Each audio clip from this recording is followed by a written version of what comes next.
feedback from the private beta testers has been really promising. Initial results from these tests have shown super low latency and download speeds greater than 100 megabits per second. During our last webcast, we shared how emergency responders in Washington have been using Starlink to help rebuild communities destroyed by the wildfires. Today, we'd like to share one more example of how Starlink is helping another community in Washington. In August, the Starlink team began installing the first of several Starlinks on the Administrative Center building of the Hoh Indian Reservation, as well as on private homes on the tribal land. The Hoh are a Native American tribe living in at the mouth of the Hoh River in western Washington state on the Pacific coast. This remote location had previously hindered access to high-speed broadband, but after the Starlinks were installed, the tribe went from practically no connectivity to high-speed internet overnight. Starlink has now enabled their community to access online healthcare, share their small business products online, and also participate in online schooling. They can also now stream their favorite shows and movies, which is always a plus. Their response to Starlink has been overwhelmingly positive, so much so that the community is accelerating efforts to enable an additional 30-plus households with connectivity. We're super excited and definitely looking forward to 3 minutes from liftoff, and Falcon 9 is now moving into the final stages of the countdown. Just a few seconds ago, the second stages are both nearly fully loaded with 1 million pounds of kerosene fuel and liquid oxygen.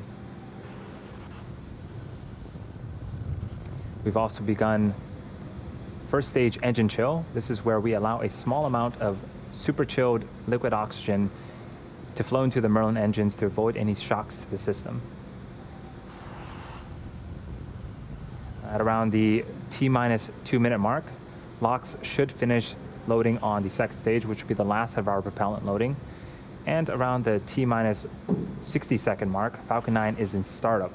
This means that the rocket's autonomous internal flight computers have taken over the launch countdown.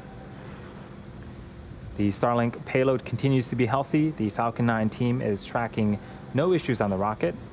Weather is also looking great, and the range is green for launch.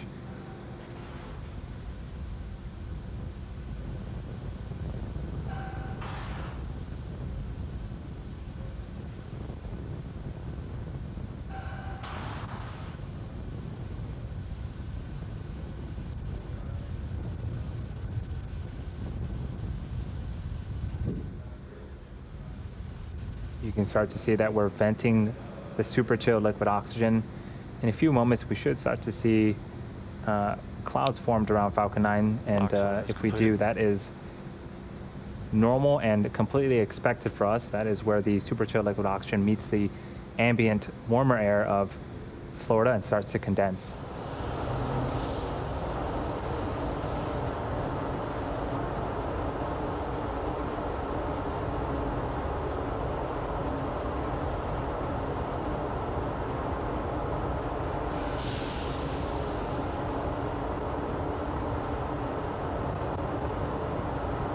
At this stage, the Falcon 9 internal flight computers have now taken over the launch countdown.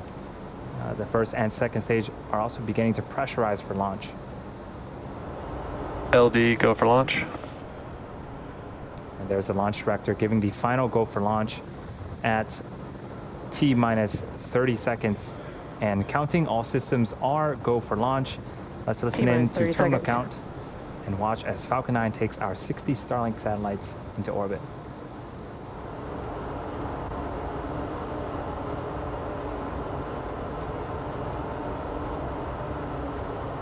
T-minus 15 seconds.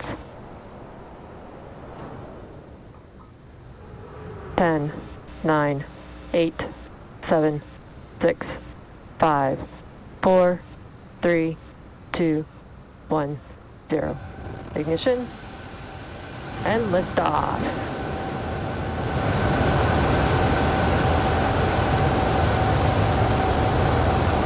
Vehicles pitching downrange.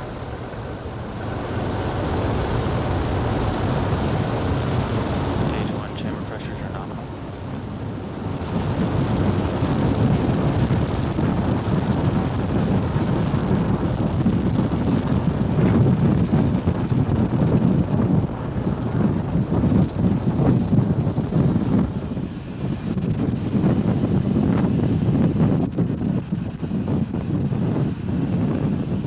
Falcon 9 has successfully lifted off from Pad 39A at Kennedy Space Center, carrying our Starlink payload to its targeted drop-off orbit. Moments ago, we've begun to throttle down our engines on the first stage in preparation for Max Q. Max Q is where the vehicle will experience the highest amount of aerodynamic pressure.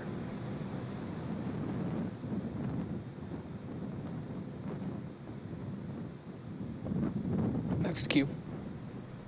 And we've just passed Max Q. In a couple of minutes, we'll have 3 events happening back to back. First is main engine cutoff, also known as MECO.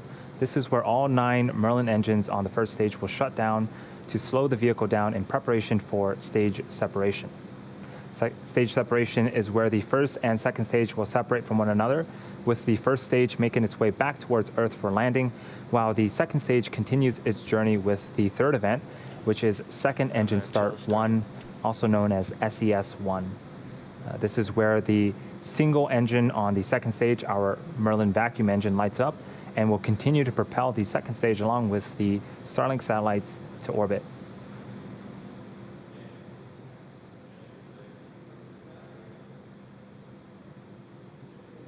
We're about 25 seconds away from main engine cutoff.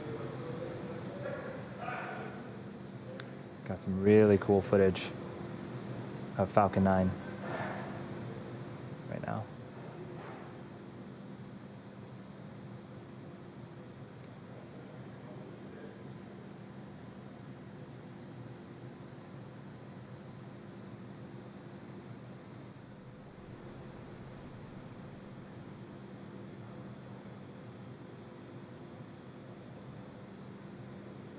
All right, we had successful main engine cutoff, stage separation, and our second stage engine is now up on power on the right-hand side of the screen.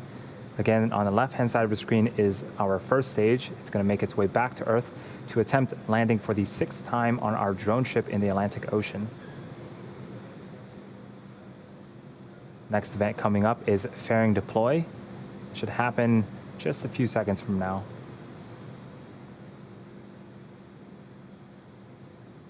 Fairing separation confirmed. And off goes those fairing halves, and now exposing the 60 Starlink satellites to space. As a reminder, we will be attempting to recover the fairing halves today using our recovery ships Miss Tree and Miss Chief. We'll make the call about 2 minutes before they land, depending on the weather and the sea states.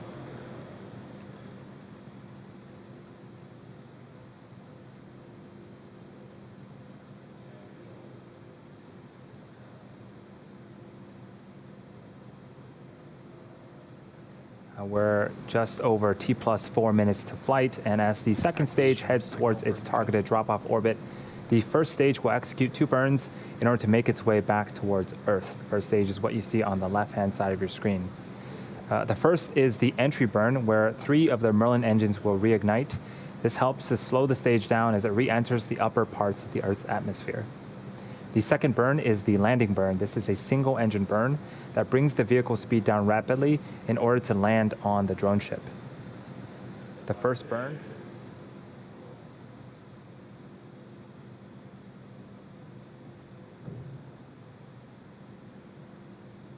you can also see that our hypersonic grid fins have deployed on the first stage. Those are the honeycomb-like structures that you see on screen. Vehicles on a nominal trajectory. They help to guide and steer the first stage back during descent.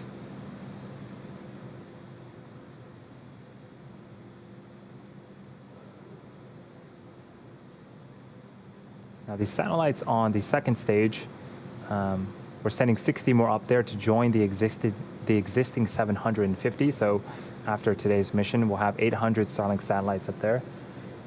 The satellites will stay powered down until after stage separation, until after they separate from the second stage.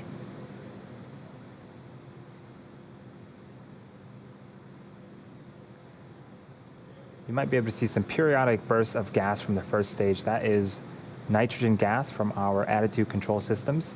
Those help to orient the rocket as it continues to fall back towards Earth. And we're just about 20 seconds away from the first of 2 burns, first stage entry burn.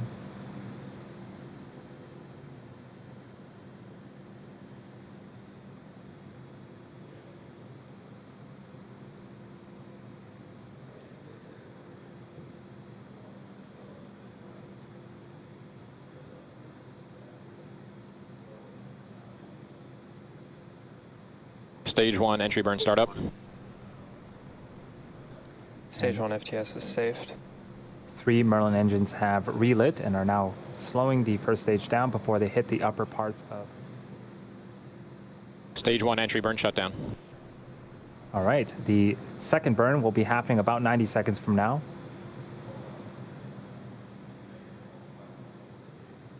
Everything's looking great on our second stage. The view is of the Merlin vacuum engine and its thrust cone. That engine can produce over 220,000 pounds of thrust in a vacuum.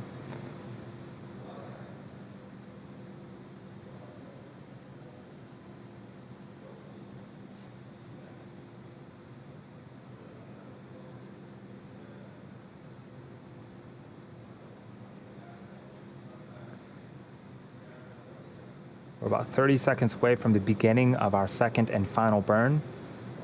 During this burn, the 4 landing legs stowed at the base of the first stage will also deploy right before we land.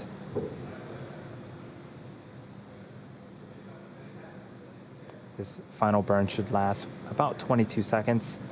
Let's see if we can land this first stage for the 6th time.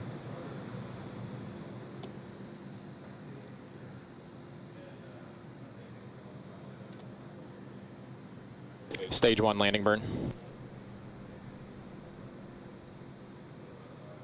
Terminal guidance.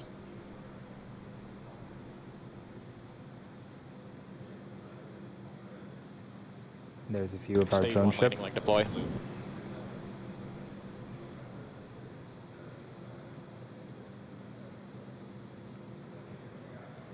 And right down the middle, Falcon 9 has landed. This particular booster has landed for the 6th time. This marks our 62nd successful recovery of a great way to start off a Sunday. So now for the second stage, we're waiting for second engine cutoff before entering a coast phase. Eco confirmed. Expected loss of signal, Cape.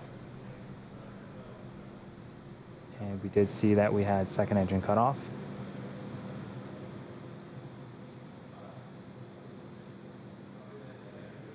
Waiting for callouts of good orbit. Insertion. And we did get call out for a nominal insertion. Now the second stage is going to coast in this orbit for approximately the next 30 minutes. We're going to take a short break, but leave you with an animation that shows you where we're at in the coast phase. We'll see you back here at the T plus 43-minute mark for the relight of our second stage.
Welcome back to the webcast for our 14th Starlink mission. If you're just joining us, we had successful liftoff of Falcon 9 from Pad 39A at Kennedy Space Center. We were able to recover our first stage on our drone ship in the Atlantic Ocean and successfully enter our first coast phase. We're now waiting on the relight of our second stage MVAC engine. That should occur in the next few seconds. This burn is a very short one, lasting just about 2 seconds.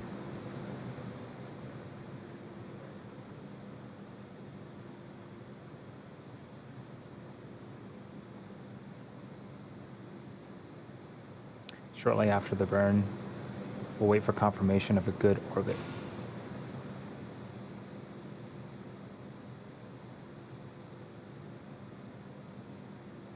Restart ignition confirmed.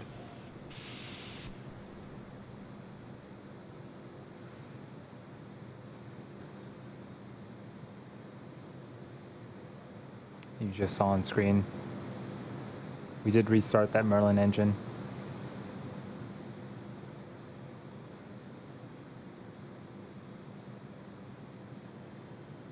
Nominal orbit insertion. And that's what we needed to hear, a good orbital insertion. Now the second stage is going to coast once again for the next 18 minutes or so. During this time, it will start to spin along its central axis, giving the Starlink satellites the momentum they need to space themselves out after deploying. We'll see you back here around the T plus 1 hour and 2 minute mark.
Welcome back once again to the webcast for Starlink Mission 14.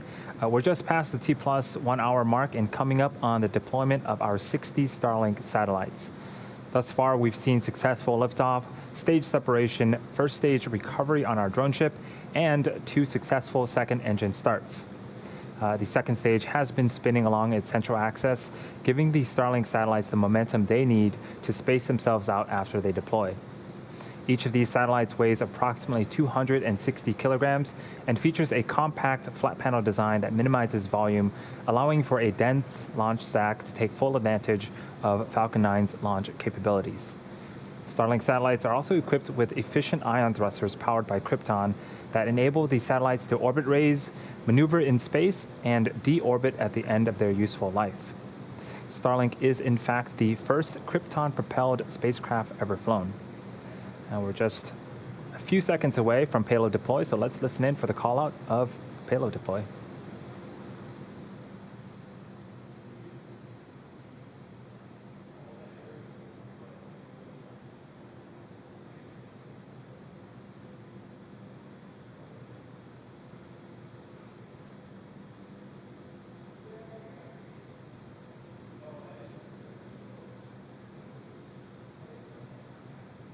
Starlink deploy confirmed. And now you can see on screen these satellites are slowly separating from the second stage. Shortly, they will deploy their solar arrays, and over the next few weeks, distance themselves from one another and use their onboard ion thrusters to make their way to their operational orbit. That's a very cool shot.